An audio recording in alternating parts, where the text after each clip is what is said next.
ভালো জাননেওয়ালা পড়নেওয়ালা মানুষের কাছ থেকে ফতোয়া নিতে হবে। এখন তো সব সানডে মুফতি ভর্তি। সানডে মুফতি বোঝেন তো? প্রত্যেক রবিবারে গিয়ে ক্লাস করা মানুষ, বিশাল ফতোয়া দিচ্ছে। এমন ফতোয়া মেরেছে মেয়ে লোক স্টেজে উঠে বসে দিয়েছে। কঠিন সময় চলছে ভাই। বললেই বলবেন শাহনাজ ভাই উল্টো পাল্টা বলে। একটা উল্টো পাল্টা বলছি, এই মেম্বারটা পুরুষের জন্য না নারীর জন্য? কথা বলছেন না? এই মেম্বারটা রসুলের মেম্বার, বিশ্বনবী একজন পুরুষ ছিলেন। এই স্টেজটাই, এই মেম্বারটাই অনলি ফর কে বসবে? একজন পুরুষ। এখন সেই মেম্বারগুলো এখন মহিলাদের আনাগোনা দেখতে পাওয়া যাচ্ছে। আগে গজল শিল্পীরা ঘুরতো, ওদের বিরুদ্ধে ধলাই করতুম। গজল শিল্পী এলাকায় কোনো মহিলা গজল গাইতে আসলে তার বিরুদ্ধে ফতোয়া মেরে মেরে পুরো যেন ফসকা অ্যাসিড মারা মতো ফতোয়া মেরেছি, যে হারাম হারাম, চলবে না চলবে না, সব জাহান্নামায় চলে যাবে, এ যাবে সে যাবে। হঠাৎ করে আমি হুজুর এবার যদি পাশে বসিয়ে এলে শুরু করি, মানুষের ইমানের 12টা বাজাচ্ছে না বাজায়নি? কথা বলছে না কেন? আরে যত বড় হাদিসের কিতাব হোক, যত বড় বড় মুফতি মাওলানা হোক, শরিয়াতের কোন অ্যাঙ্গেল থেকে এটা জায়েজ করতে পেরেছে আমার এখনো মাথায় ঢুকিনি, বলো।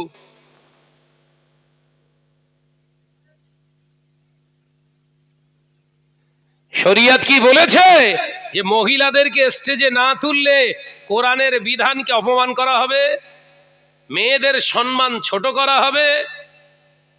কথা বলছেন না কেন? তাহলে কেন কেন মহিলাদের স্টেজে? এইগুলো প্রতিবাদ করলেই সমাজে এরকম মিডিয়ার মাধ্যমে প্রচার করছে হচ্ছে মহিলা শিক্ষা বিরোধী। স্টেজের উপরে শিক্ষা দিতে হয়। মদিনার মসজিদে নবী শরীফে সাহাবায়ে কেরামেরা প্রস্তাব আনলেন, ইয়া রাসূলুল্লাহ, ইয়া হাবিবাল্লাহ, হুজুর আপনার ইন্তেকালের পরে, হুজুর আপনার অবর্তমানে আমরা আপনার জায়গায় আমাদের প্রিয় আম্মা হযরতে আয়েশা সিদ্দিকা রাদিয়াল্লাহু তাআলা আনহাকে আমরা বসাতে চাই। ইয়া রাসূলুল্লাহ, হাবিবাল্লাহ, তার কাছ থেকে আমরা শরীয়তের বিধানগুলো যেগুলো আমরা বুঝতে পারি না তিনি আমাদের নেতৃত্ব দেবে। আল্লাহ নবী রাগান্বিত হয়ে গেলেন। দয়ার নবী রাহমাতুল লিল আলামিন বললেন, ও আমার সাহাবীরা, শাট আপ, চুপ হয়ে যাও, জবান থেকে একটা কথাও বার করো না। আমি নবী বলছি, যখন দেখবে পুরুষের মেম্বারে নারীরা কথা বলছে, আল্লাহ পাকের গজবে জমিনে নাজিল করবে। যখন দেখবে নারীরা স্টেজে উঠে উঠে কথা বলে, পুরুষের মেম্বারে দাঁড়িয়ে দাঁড়িয়ে কথা বলে, আল্লাহর কিয়ামত আর খুব বেশি দেরি নাই, অর্থাৎ কিয়ামত খুব নিকটে। ও আমার সাহাবীরা শুনে রেখে দাও, মহিলাদের কণ্ঠস্বর বেগানা পুরুষদের জন্য হারাম। যে নারীগুলা উচ্চ আওয়াজে কথা বলে ওদের ওই দোষের কারণে, ওই অপরাধের কারণে ময়দানের মাহশরে আমার আল্লাহ ওদের জবানটাকে টেনে টেনে 6 মাইল লম্বা করে ওদের জিহ্বাগুলো জাহান্নামের আগুনের কাঁচি দিয়ে কর্তন করা হবে। জোরে বলুন নাউজুবিল্লাহ। সরাসরি হাদিসের খেলা। আমরা নীরবে চুপ করে বসে রয়েছি, আলেম ওলামা সব, হুজুর সব, আমরা সব চুপ করে বসে রয়েছি। কিন্তু সবাই তো সমান হয় না, সমস্যা এটার এই কাণ্ডে বাঁধে। সবাই সমান? সবাই যদি সমান হতো, হযরতে কেউ আবু বকর রাদিয়াল্লাহু তাআলা আনহু হতেন না, হযরতে ফারুক আযম, হযরতে ওমর রাদিয়াল্লাহু তাআলা আনহু হতেন না, কেউ আবার হানজালা হয়ে যেতেন না, কেউ আবার হযরতে আমির হামজা রাদিয়াল্লাহু তাআলা আনহু হতেন না, কেউ বা হযরত ইমাম হাসান হতেন না, কেউ বা আবার ইমাম সাইয়্যিদিনা হুসাইন রাদিয়াল্লাহু তাআলা আনহুমা হতেন না, কেউ বা হযরতে শেরে খোদা আলী রাদিয়াল্লাহু তাআলা হতেন না। ও নওজওয়ানেরা, নবীর কাছে একই সঙ্গে কলেমা পড়নেওয়ালা, আল্লাহ নবীর হাতে হাত দিয়ে মুসলমান হনেওয়ালা রাসূলুল্লাহর সাহাবীরা কেন আলাদা আলাদা মোটিভের মানুষ হয়েছিলেন? সবার চিন্তা সমান নয়। সবার চিন্তা, জোরে বলেন জোরে বলেন, বাপের একই বাপের জন্ম দেওয়া, একই মায়ের গর্ভে থেকে আসা 10টা সন্তান হলে 10 রকম। এই কথা বলছেন না কেন? 10 রকম তো। আলাদা চেহারা আকৃতিতে যদি একও হয়, গুণে 10 রকম। তাই সব আলেম যে প্রতিবাদ করবে, সব আলেম যে রুখে দাঁড়াবে, এই ধারণাটা আপনাদের ভুল। চেঞ্জ করেন। কেউ দুনিয়ায় বাঁচে টাকা পয়সা ইনকামের ধান্দায়, কেউ বাঁচে সম্মানের ধান্দায়, কেউ বাঁচে দুনিয়ার জমিনে আল্লাহর জন্য, রসুলের জন্য। তিনজনের চিন্তা কিন্তু এখানে 3 রকম হয়ে গেছে। আমার দাদা পীর রহমাতুল্লাহ আলাইহি বেঁচে ছিলেন আল্লাহর জন্য, রসুলের জন্য। ওই জন্য যখন মারির দরকার হয়েছে মেরে ফাটিয়ে ফেলেছে। এ কথা বলছেন না কেন? দাদা পীর রহমাতুল্লাহ আলাইহির যখন প্রয়োজন হয়েছে অ্যাকশনের, তখন মেরে একে ঘুষিতে একজনকে মেরে ফেলেছিলেন। শুনেছেন এসব? ল্যাংটা বাবা, এক ল্যাংটা পীরের দরবারে গিয়ে দেখে ছেলে মেয়ে সবাই তার পার কাছে, সে পুরো উলঙ্গ। হুজুর কেবলা গিয়ে বললেন, এটা নাজায়েজ হারাম। পীরকে বলছে এটা নাজায়েজ হারাম। পীর তাকিয়ে বললেন, আমার কিছু করার নেই, এরা করে। আরে এরা করে মানে? এরা করছে তুমি মেনে নিচ্ছ মানে তুমিই তো সেই অপরাধী। কথা বুঝতে পারছেন না? এরা অপরাধ করছে, তুমি উলঙ্গ হয়ে এখানে বসে আছো, তার মানে তুমি তো মেন অপরাধী। তুমি এটা বন্ধ করো। মুজাদ্দিদুজ্জামানকে গালি দিলেন, চুপ করে গেলেন। হুজুর কেবলা এবার হাদিস দিয়ে বললেন, রাসূলুল্লাহ নিষেধ করেছে, সতর ঢাকানো আল্লাহর তরফ থেকে ফরজ হুকুম। তখন ল্যাংটা পীর বললেন, সব আল্লাহ রসুল মানতে গেলে হয় না, ব্যাস অ্যাকশন। কথা বুঝাচ্ছেন না? একে ঘুষিতি জাহান্নাম। ইংরেজের শাসন চলছে, মুজাদ্দিদুজ্জামানের নামে এফআইআর করা হলো। রাত 2টোর সময় ফুরফুরা শরীফে এসে হাজির কে? ইংরেজ সরকারের পুলিশ। এই আবু বাকার ওঠো, মানুষ খুন করে এসে ঘুমোচ্ছ? মুজাদ্দিদুজ্জামান বেরিয়ে এলেন। মুসলমান ভীতম্বিত হয় না, তার অরিজিনাল রূপ গাজায় দেখুন, ফিলিস্তিনে দেখুন, লেবাননে দেখুন। ভয় পাচ্ছে? মুজাদ্দিদুজ্জামান বেরিয়ে এসেছে রাত 2টো। হুজুর বললেন, কি ব্যাপার? কি ব্যাপার মানে? তুমি পীর সাহেবকে মেরে ফেলে দিয়ে চলে এসছো, বাড়ি এসে ঘুমাচ্ছ? চলো, তোমার নামে খুনের মামলা করা হয়েছে, তোমাকে অ্যারেস্ট করা হলো। হুজুর কেবলা দাঁড়িয়ে দরবারে বললেন, কোনো মানুষকে আবু বাকার খুন করতে পারে না। একবার জোরে বলুন, একবার জোরে হবে না? আবু বাকার কোনো মানুষকে খুন করিনি, মার্ডার করিনি, মেরেছি জন্তুর জানোয়ারকে। মেরেছি কাকে? জন্তুর জানোয়ারকে। জন্তুর জানোয়ার মারাটা পাপের কাজ নয়। হিংস্র জন্তুর জানোয়ার হলে তার মেরে দেওয়ার দরকার। মানুষের ক্ষতি করছে তো। কে বলেছে? তার ভক্ত মুরিদানেরা আপনার নামে কেস করেছে, আপনি পীর সাহেব মেরে তাই জানোয়ার মারছেন? চলেন চলেন। হুজুর কেবলাকে গাড়ির উপরে, কোন গাড়ি? একটা জং গাড়ি, ওই আপনার ওই জিপ গাড়ি আগেকার ছিল, সেই জিপ গাড়ি, ইংরেজদের চালনা জিপ, সেই জিপের উপরে হুজুরকে বসিয়ে নিয়ে যাচ্ছে। কটার সময়? রাত 2টোয়। হুজুর কেবলা নিয়ে কবরস্থানে নিয়ে গেছে, পীর সাহেবের কবর হয়ে গেছে তো। হুজুর কেবলাকে কবরস্থানে নিয়ে গেলেন, সব ভক্ত মুরিদ খেটেলে রেডি, হুজুরকেও মারবে। মুজাদ্দিদুজ্জামান আমির শরিয়াত আলা হযরত দাদা পীর রহমাতুল্লাহ আলাইহি কবরের পাশে গিয়ে বললেন, বাবা আমি মানুষ মেরেছি। ওরা বললেই শুধু হবে না, কবরটা একবার খনন করে দেখুন, কবরটা একবার খনন করে দেখুন, কাফনের কাপড়টা একবার বার করে দেখুন, কাফনের কাপড়টা একবার খুলে দেখুন। যদি ওটা মানুষ হয়, আমি আবু বাকারকে আপনারা যে শাস্তি দেবেন মেনে নেব, কিন্তু এ যদি জন্তুর জানোয়ার হয়, আমাকে কিন্তু আপনারা কিছুই করতে পারবেন না। ও নওজওয়ানেরা, হুজুরের কথাটা মান্যতা দিয়ে ইংরেজ সরকারের সৈন্যরা, পুলিশেরা কবর খনন কাজে হাত লাগিয়ে দিলেন। কবরটা খনন হলো, ভিতরে কে নামবে? ভিতরে তাদের ভক্ত একজন নেমে গিয়ে কাফনের কাপড়টা খুলে মুখটাকে দেখানো হলো। না না না, আবু বকর কোনো মানুষ মারে না।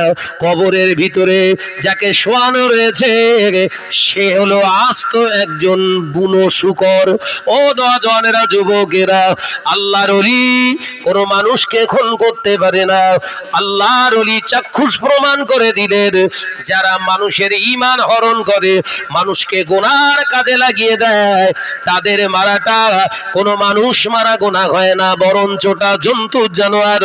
মুজাদ্দিদুজ্জামানকে তাকবীরের সঙ্গে সবাই কাঁধে তুলে নিয়ে হুজুর কিবলাকে নিয়ে এমনি করে জিপ গাড়ির উপরে তুলে দিয়ে ফুরফুরা জমিনে সসম্মানে এনে রেখে দিয়ে ওই ইংরেজ সরকারের ব্যাটালিয়ন ক্যাপ্টেন বলেছিলেন, ও আল্লাহর বান্দা মুজাদ্দিদুজ্জামান আবু বকর সিদ্দিক, যে গাড়িতে আপনি সাওয়ারি হয়ে এসেছেন, এই গাড়িতে আমাদের বসার মতো যোগ্যতা নাই, তাই এই গাড়িটা আপনাকে উপহার হিসাবে দিয়ে গেলাম।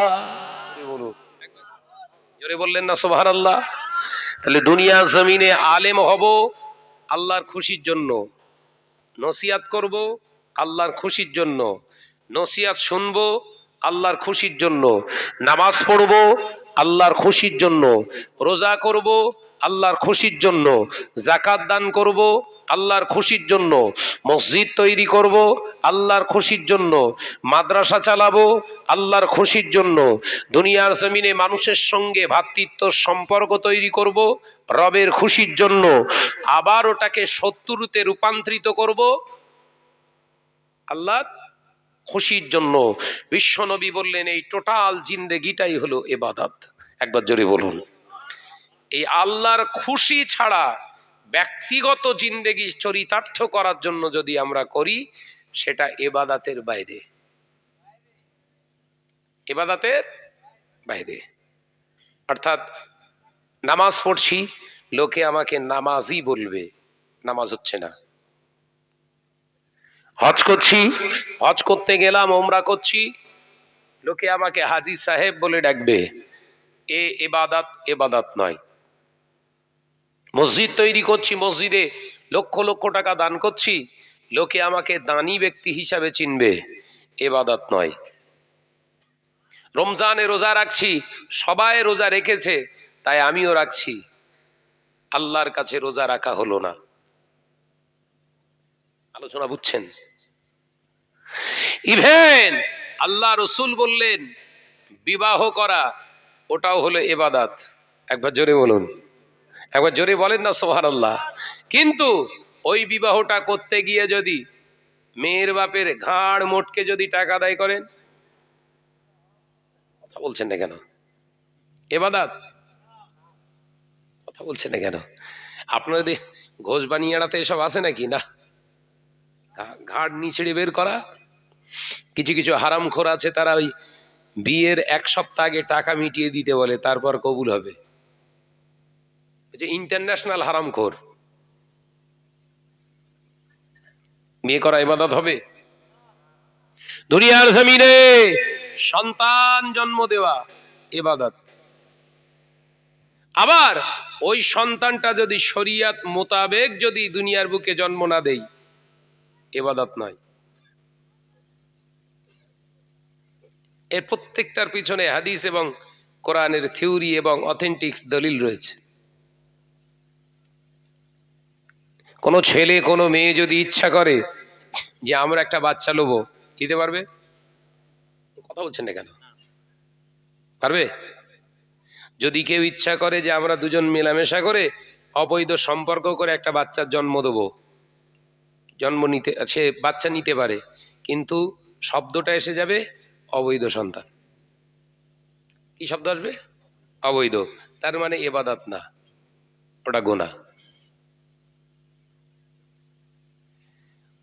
ওই জন্য গোটা বিশ্বের কাছে সব থেকে চ্যালেঞ্জের সঙ্গে, গোটা পৃথিবীময় চ্যালেঞ্জের সঙ্গে যে ধর্মটা নিজের দিকটা বজায় রেখে চলছে, তামাম পৃথিবীতে যত ধর্ম এসেছে আসবে, তামাম পৃথিবীর জমিনেতে সব থেকে চ্যালেঞ্জের উপরে দাঁড়িয়ে থাকা একমাত্র ধর্ম ইন্নাদ-দীনা ইনদাল্লাহিল ইসলাম, আল্লাহর মনোনীত পছন্দনীয় ধর্ম হলো ইসলাম।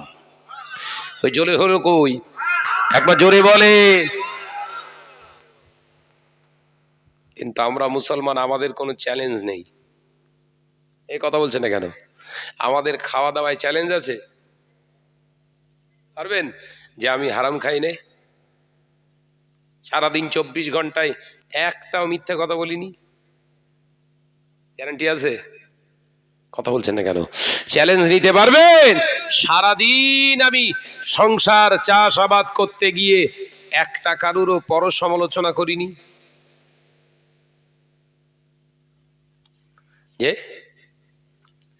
ভাইরা, আমার নজনেরা, যুবকেরা, ছেলেরা, বাচ্চারা, পর্দানাসীনা মা ও বোনেরা, আল্লাহ নবী দো জাহানের বাদশাহ হাবিবুল্লাহ নবী জনাবে মুহাম্মদুর রাসূলুল্লাহ সাল্লাল্লাহু আলাইহি ওয়াসাল্লাম নবী আমার পাক জবানের জন্য জানিয়েছিলেন, ও আমার সাহাবীরা, আল্লাহ তাসবিহ গোনা সুবহানাল্লাহ ওয়ালহামদুলিল্লাহ ওয়ালা ইলাহা ইল্লাল্লাহ আল্লাহু আকবার সুবহানাল্লাহ আলহামদুলিল্লাহ আল্লাহু আকবার। এ তাসবিহটা পড়া যেমন উত্তম, পক্ষান্তরে ওই ব্যক্তিটা যদিও এখানে বসে বলে অমুকের মায়ের এইরকম একটা কাণ্ড কারখানা, অমুকের ছেলের এমন একটা দুর্ঘটনা, অমুক ব্যক্তি এইরকম একটা বাজে অভ্যাস, ও নজনেরা, এই সুবহানাল্লাহ আলহামদুলিল্লাহ লা ইলাহা ইল্লাল্লাহু আল্লাহু আকবার এই তাসবিহ পড়ে যতটা নেকি হাসিল করেছেন, ওই যতটুকু পরনিন্দা করলেন, সমস্ত পরনিন্দার কারণে ময়দানের মাহশারে আল্লাহর দরবারে আপনি অপরাধী হয়ে গেলেন। আপনি অপরাধী, কিন্তু হাতে তাসবিহ আছে। কথা বুঝছেন না? ও বেজানেরা, নজনেরা, যুবকেরা, ছেলেরা, বাচ্চারা, পর্দানাসীনা মা ও বোনেরা, মদিনার মসজিদুন নবী শরীফে নবী আমার মদিনার মসজিদের নবী শরীফে আল্লাহ নবী নামাজ আদায় করে সাহাবায়ে কেরামদের বলেছিলেন, ও আমার সাহাবারা, আমি নবী জানিয়ে দিলাম, মান ক্বালা লা ইলাহা ইল্লাল্লাহু ফাদাখালাল জান্নাহ। ও আমার সাহাবারা, আমি নবী জানিয়ে দিলাম, তোমরা একবার যদি জবান দিয়ে কলেমা পড়ে নাও, নেই কোনো মাহবুদ আল্লাহ ছাড়া, আমি নবী মুহাম্মদুর রাসূলুল্লাহ সাল্লাল্লাহু আলাইহি ওয়াসাল্লাম পাক জবানে জানিয়ে দিলাম, ফাদাখালাল জান্নাহ, আমার আল্লাহর রহমতের জান্নাতে তোমরা প্রবেশ করবে। নবীর হাদিস, বুখারীর রিওয়ায়েতে এসেছে। তাহলে আমরা এখানে যারা প্রেজেন্ট আছি সবাই কিন্তু জান্নাতি। অবিশ্বাস করলে কিন্তু ঈমান থাকবে না। বিশ্বনবীর এই হাদিসের মান বুখারীর আপনার কিতাবে বুখারী শরীফের ভিতরে এসেছে। এই হাদিসের মান হচ্ছে সহিহ। যে আমার নজনের যুবকেরা, ছেলেরা, বাচ্চারা, নবী বললেন যে একবার কলেমা পড়বে, নেই কোনো মাবুদ আল্লাহ ছাড়া, লা মানে নেই, ইলাহা নেই কোনো ইলাহা। কথা বুঝতে পারছেন তো নাকি? লা ইলাহা ইল্লাল্লাহ, নেই কোনো ইলাহা আল্লাহ ছাড়া। সুবহানাল্লাহ বলে, একবার জোরে হবে না? এটা মন থেকে বিশ্বাস করে যদি জবান দিয়ে বলেন, আল্লাহ পাকের হাবিব জানালেন আপনি বেহেশতের ভিতরে প্রবেশ করবেন। একবার জোরে বলুন না সুবহানাল্লাহ। রাসূলের প্রাণপ্রিয় সাহাবী, জলিল কদর সাহাবী ফারুকে আজম হযরতে ওমর রাদিয়াল্লাহু তাআলা আনহু উঠে দাঁড়িয়ে বললেন, হুজুর আমি তো তাহলে জান্নাতি। আলোচনা বুঝবেন, কিন্তু খুব বেশিক্ষণ আলোচনা করব না, ঠান্ডা পড়ছে, ইনশাআল্লাহ শেষ করে দেবো। যে সাহাবী, জলিল কদর সাহাবী হযরতে ফারুকে আজম ওমর রাদিয়াল্লাহু তাআলা আনহু উঠে বললেন, হুজুর তাহলে আমি তো জান্নাতি। বিশ্বনবী মুচকে হেসে বললেন, হ্যাঁ তুমি জান্নাতি। একবার জোরে বলুন না, একবার জোরে হবে না? হুজুর তাহলে আমি যখন জান্নাতি, তাহলে তো আমি নামাজ না পড়তে পারি। আজকে থেকে তাহলে আমি আর নামাজ পড়লাম না, জান্নাতি হয়ে গেছি তো। আপনি তো এলান করলেন আমি জান্নাতি, তাহলে আজকে থেকে হুজুর আমি আর নামাজ পড়ছি না। বিশ্বনবী সরকারে দো আলম মুচকে হেসে বললেন, নাই বা নামাজ পড়লে তারপরেও জান্নাতি। একবার জোরে বলেন। আলোচনা ধীর মস্তিষ্কে শুনতে হবে, বলো। কোরআন এবং হাদিসের উপরে কিছু কথা রেখে যাব। ও মেয়েরা, নজরেরা, যুবকেরা, ছেলেরা, বাচ্চারা, পর্দানশীনা মা ও বোনেরা, আল্লাহ নবী দো জাহানের বাদশাহ হাবিবুল্লাহ নবী জনাবে মুহাম্মদুর রাসূলুল্লাহ সাল্লাল্লাহু আলাইহি ওয়াসাল্লাম নবী আমার পাক জবানে আবারও বললেন, তুমি জান্নাতি। হযরত ওমর রাদিয়াল্লাহু তাআলা আনহু বললেন, ইয়া রাসূলুল্লাহ, হাবিবাল্লাহ, হুজুর হুজুর হুজুর আমি আসি, নামাজ আমি আর পড়বো না, চললাম। আল্লাহ নবী বললেন, ঠিক আছে ওমর যাও, নামাজ তুমি নাই বা পড়লে আবারও শুনে যাও, আমি নবী বলছি তুমি জান্নাতি। চলে যাচ্ছে, যাওয়ার পরেও আবার বলছে, হুজুর তাহলে আমি চলে যাচ্ছি, বলো আমি কিন্তু নামাজ আর পড়বো না। বিশ্বনবী মুচকে হেসে বললেন, আরে ওমর নাই বা পড়লে যাও না, জান্নাতি। একবার জোরে বলুন না। কবার হলো তাহলে কথা? তার মানে সন্দেহ আছে? নবী একবার যদি বলে সন্দেহ আছে? লা শাক্কা ফি, লা শাক্কা ফি ওয়ালা রাইবা ফি। নবীর কথার উপরে কোনো সন্দেহ করার অবকাশ নাই। বিশ্ব নবী হলেন সরকারে দো আলম, হলেন এমনই একজন ব্যক্তিত্ব, এমনই একজন ব্যক্তিত্বের উপরে প্রতিষ্ঠিত, জানার কথাটাই আল্লাহর প্রতিটা মুহূর্ত রাজি হয়ে যায়। একবার জোরে বলেন। আল্লাহ পাক বললেন, হাবিব বললেন, ঠিক আছে যাও। হযরতে ওমর রাদিয়াল্লাহু তাআলা ঘরের দিকে রওনা হলেন। নবী এবার সাহাবাই কেরামদেরকে বলছে, শোনো এই আমার সাহাবীরা, মদিনার মসজিদুন নববী শরীফে যখন আজান হবে, মদিনার মসজিদে নববী শরীফে যখন আজান হবে, এই আসরের আজানের পরে আর দেরি করে নামাজ হবে না। নামাজে আজানের পরে পরেই আমরা দাঁড়াবো। সুন্নত আজকে আর পড়বো না। আসরের করাকাত সুন্নত পড়েন তো, সব পড়েন তো, যে আজকে আজান হবে তোমরা একদম রেডি। আজানের পরেই মাগরিবের মতো আমরা দাঁড়িয়ে যাব। সাহাবাই কেরামরা রেডি। ইয়া রাসূলুল্লাহ বলে, ঠিক আছে তাই হবে। হুজুর বললেন, তাড়াতাড়ি কেন পড়বো জিজ্ঞাসা করবে না? বিশ্বনবী বললেন, ও আমার সাহাবীরা, তোমরা তাড়াতাড়ি নামাজে আমি রাসূলুল্লাহর পিছনে দাঁড়িয়ে যাবে, কারণ ওমর যেন এসে জামাত না পায়। একবার জোরে বলুন, একবার জোরে বলবেন না। হযরতে ওমর বললেন, আসবো না। আর রাসূল কি বলছে? যেন জামাত না পায়। বিশ্বাস দেখেছেন? উম্মতের প্রতি রাসূলুল্লাহর বিশ্বাস, ঈমান আছে আমাদের। ওয়াজ করে করে বেড়াচ্ছি, নামাজ পড়ি না, বললেই শাহনাজ খারাপ। কথা বলছেন না কেন? ওয়াজ করে করে, ওয়াজ মানে কি মারাত্মক ওয়াজ, আসমান থেকে ফেরেশতা ঝুপঝাপ করে পড়ে যাচ্ছে, এরকম অবস্থা। কেঁদে পাগল হয়ে যাচ্ছে ওয়াজ করতে করতে, নামাজ পড়িনি,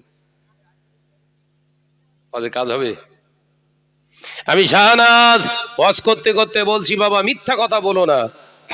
আমি দিব্যু যথারীতি মিথ্যে কথা একদম অন ক্যামেরায় বলে যাচ্ছি, হেদায়েত হবে? আল্লাহ বললেন, তুমি যেটা করো না সেটা মানুষকে উপদেশ দাও কি করে? তোমার লজ্জা লাগে না? তোমার আমার ভয় হয় না? তুমি যে কাজটা করো না সেই কাজের উপদেশ দাও কেন?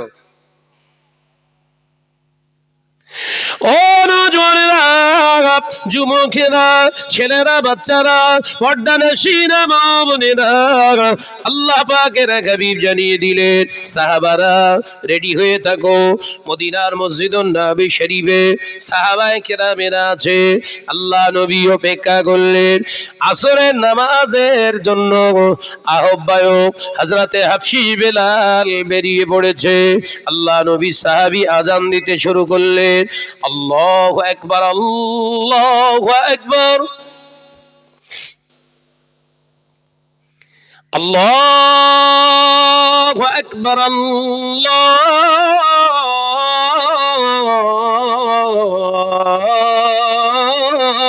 আকবার। সাহাবায়ে কেরামরা সবাই আজান শুনছে, হযরতে ওমরও ঘরে বসে আজান শুনছে। একবার জোরে বলে। মসজিদ থেকে চলে গেছে কিন্তু কান রয়ে গেছে কোথায়? কথা বলে না। বলছে নামাজ পড়বো না কিন্তু কান আছে কোথায়? মসজিদের মুয়াজ্জিনের দিকে। কখন ডাকবে? এটাই হলো মুমিনের লক্ষণ। একবার জোরে বলুন। আর আমরা আজান শুনলে খেলার স্পিরিট বাড়ে। কথা বলে না কেন? আমাদের এখানে আজান আসলে গল্পের স্পিরিট বেড়ে যায়। আমাদের এখানে আজান আসলে আমাদের গাড়ির স্পিরিট বেড়ে যায়। আমাদের এখানে আজান আসলে আমাদের টেলিভিশনের দিকে নজরটা বেড়ে যায়। আমাদের কানে আজান আসলে দুনিয়ার কাজ করার ধুম পড়ে যায়। কথা বলছেন না কেন? ও নওজওয়ানেরা, যুবকেরা, আমার আল্লাহ কোরআনে জানিয়ে দেয়, ইয়া আইয়ুহাল্লাযীনা আমানু, ও আমার বিশ্বাসী সম্প্রদায় বান্দারা, ইযা নুদিয়া লিস-সালাতি মিন ইয়াউমিল জুমআ ফাসাউ ইলা যিকরিল্লাহ। আমি আল্লাহ পাক তোমাদেরকে জানিয়ে দিলাম, ও আমার বিশ্বাসী সম্প্রদায় বান্দারা, আজান যখন তোমাদের, অর্থাৎ আমার আজানটা তোমাদের এখানে যখন আসে, আমি আল্লাহর আজান, আমি আল্লাহর আহ্বান যখন তোমাদের এখানে পৌঁছে যাও, তোমরা দেরি করে না। পৌঁছে যাওয়ার সাথে সাথে তোমরা দেরি করো না। দুনিয়া সব কর্ম ফেলে দিয়ে আমি আল্লাহর ডাকে সাড়া দেওয়ার জন্য প্রস্তুত নিয়ে নাও। আমি আল্লাহ বলছি, দুনিয়ার কোনো কাজ আর নয়। ওয়াজারাল বাই, এই শব্দটা আল্লাহ কোরআনে জানিয়েছে। ওয়াজারাল বাই শব্দের অর্থ হলো কেনা বেচা করা। আজান কানে আসার পরে তোমরা কেনা বেচাও পর্যন্ত করো না। একবার জোরে বলবেন না? আমাদের আজান কানে আসলি যদি একটা খরিদ্দার এসে যায় মাল কিনতে, বন্ধ করে দেই। মদিনা শরীফে, মক্কা শরীফে এখনো সেই 1446 বছর আগের নীতিটা এখনো বহাল তবিয়াতে টিকিয়ে রেখে দিয়েছে। কারণ তারা জানে আমরা মুসলমান। একবার জোরে বলুন। জোরে হচ্ছে না? আজান হয়ে গেলে কোনো দোকানদার আর কোনো মাল বেচবে না। আজান কানে আসার সাথে সাথে সঙ্গে সঙ্গে বলে দেবে, ইয়া আখি ওয়াজারাল বাই লা ইয়াজুজু। কথা বুঝতে পারছেন না? বলবে সলাহ সলাহ সলাহ, নামাজ নামাজ নামাজ নামাজ। এ আমার ভাই, এই আজান কানে এসেছে। এই আজানের সময় ওয়াজারাল বাই, কোরআনের ভাষায় তারা বলে এখন কেনা বেচা লা ইয়াজুজু আমাদের জন্য জায়েজ নেই। সলাহ, চলো আমরা নামাজ আদায় করব। একবার জোরে বলুন। আর আমাদের এখানে কি হচ্ছে? কথা বলে না। আমরা মুসলমান তো নাকি? আমরা মুসলমান তো। আমাদের স্পিরিট দেখলি শয়তান পর্যন্ত ভয় পাচ্ছে।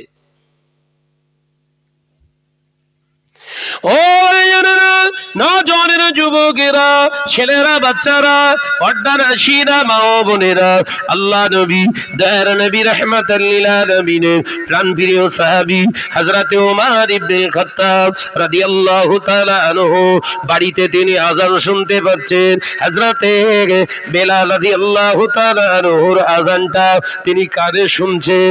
আল্লাহ নবী দেরি করলেন না, সাহাবায়ে কেরামদেরকে বলে দিলেন, তোমরা সবাই কি প্রেজেন্ট? লাব্বাইক ইয়া রাসূলুল্লাহ, ইয়া হাবিবাল্লাহ, আমরা সকলেই প্রেজেন্ট আছি। আল্লাহ নবী বললেন, দেরি করো না, মদিনার মসজিদুন নবী শরীফের দরজা জানালাগুলো বন্ধ করে দাও।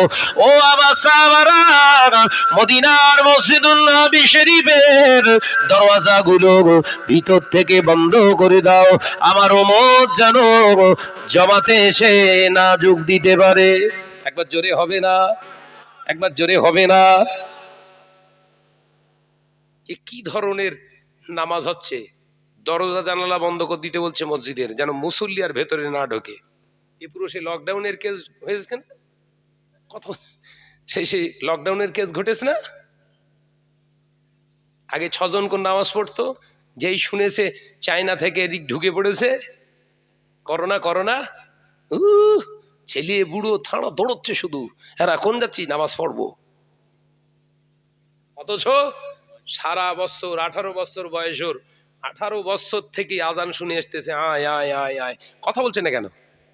আবার এখন নতুন সব সৃষ্টি করেছে কি, আজানের ফজরের ওয়াক্তটা বেশি হয়, আজান দেওয়ার 15 মিনিট পরে আবার ডাকে মজ্জেন, কথা বলছে না কেন? যদিও এটা শরীয়ত সম্মত কিনা ভেবে দেখার দরকার আছে। যদি আজান দেওয়ার পরে 15 মিনিট কি 5 মিনিট পর যদি বলে জামাতের আর 15 মিনিট বাকি আছে, ফজরের জামাতের সময় আর 15 মিনিট বাকি আছে, এই আগের আজানটাকে ছোট করা হলো। কথা বলছেন না কেন? মাথায় ঢুকছে? এই আগের আজানটাকে